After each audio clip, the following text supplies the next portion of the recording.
Hello friends, welcome to exam B. I am Sushil Ragade, ex manager Reserve Bank of India.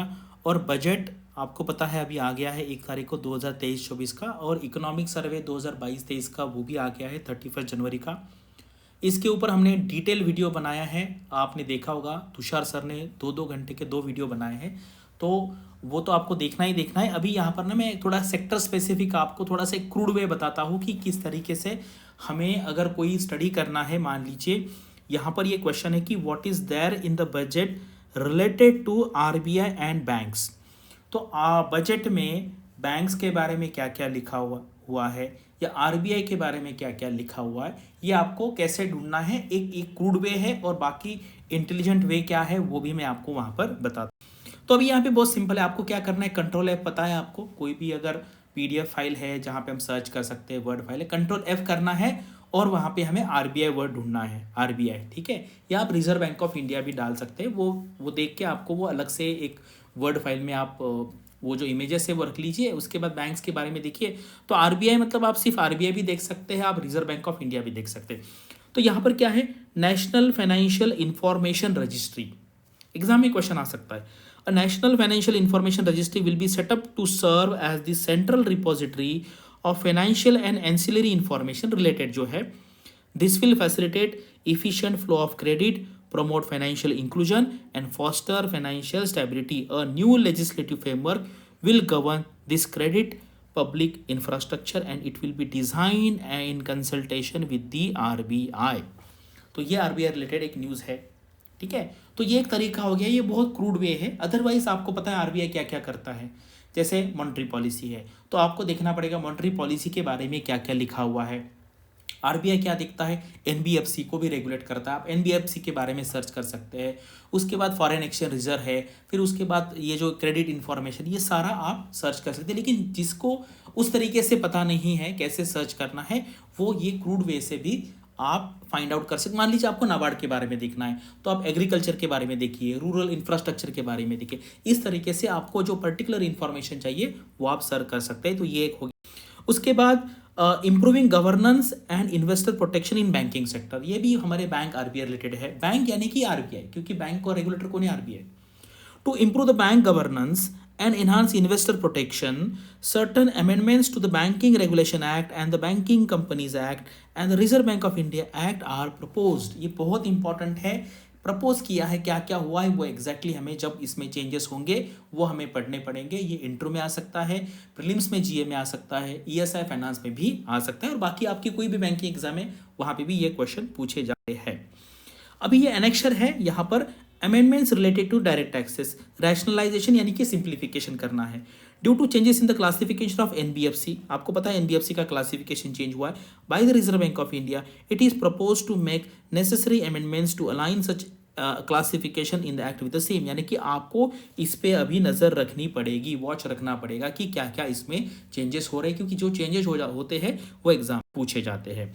फिर यहाँ पे financial sector के बारे में क्या क्या लिखा हुआ है, एग्जिम बैंक के बारे में क्या है, setting up a single window IT system for registration and approval from IFSC है, एसईजेड है, जीएसटीएन है, आरबीआई है, सीबीआई, आईआरडीए। यानी कि ये काफ़ी अच्छा होगा, जहाँ इसलिए कि हमें अलग अलग जगह पे जाना नहीं पड़ेगा।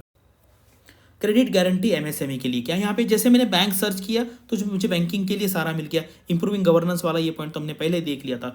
Permitting acquisition financing by FSC banking units for foreign banks, establishing subsidy of EXIM bank for the trade refinancing. देखो ये एक सब्सिडरी फॉर्म होगी।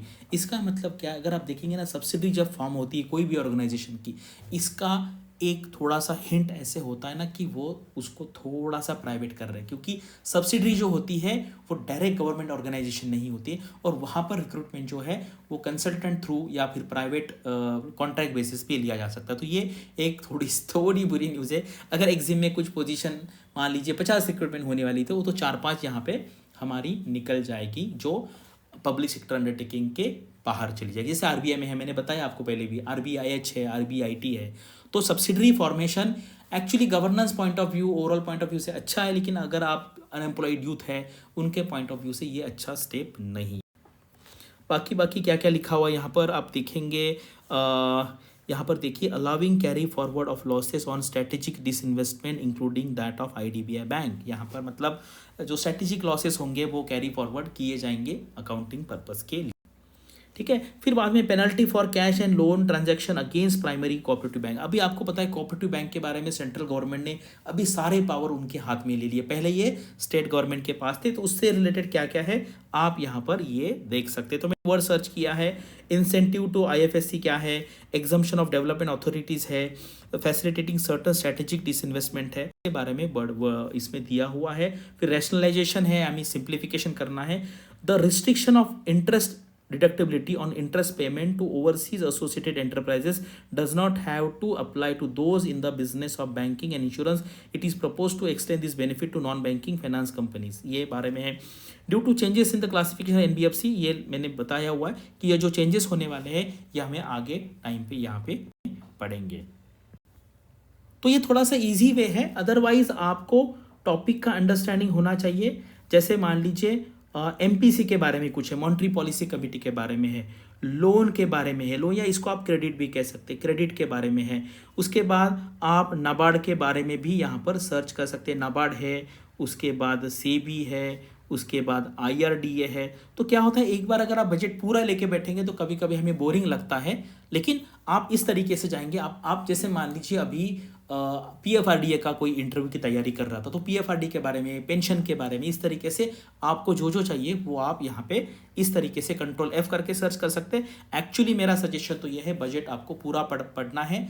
तुषार सर ने वीडियो लिया है, आपने वो अगर देखा होगा तो आपको काफ़ी सारी चीज़ें समझ में आई होगी। अभी हम उस पर MCQ भी बनाएंगे, जैसे बजट एंड उसके बाद हम इकोनॉमिक सर्वे, ठीक है, ये दोनों चीज़ें पे हम क्वेश्चन बनाएंगे और उसका लिंक भी देंगे। इस वीडियो में मैं आपको एंड में हमारा जो हमने नोट्स बनाए हुए हैं इकोनॉमिक सर्वे के, उसका अराउंड 48 पेज का हमने नोट्स बनाए, क्योंकि ओरिजिनल जो डॉक्यूमेंट है इकोनॉमिक सर्वे का वो 414 पेज का, ये तो बहुत मुश्किल हो जाएगा।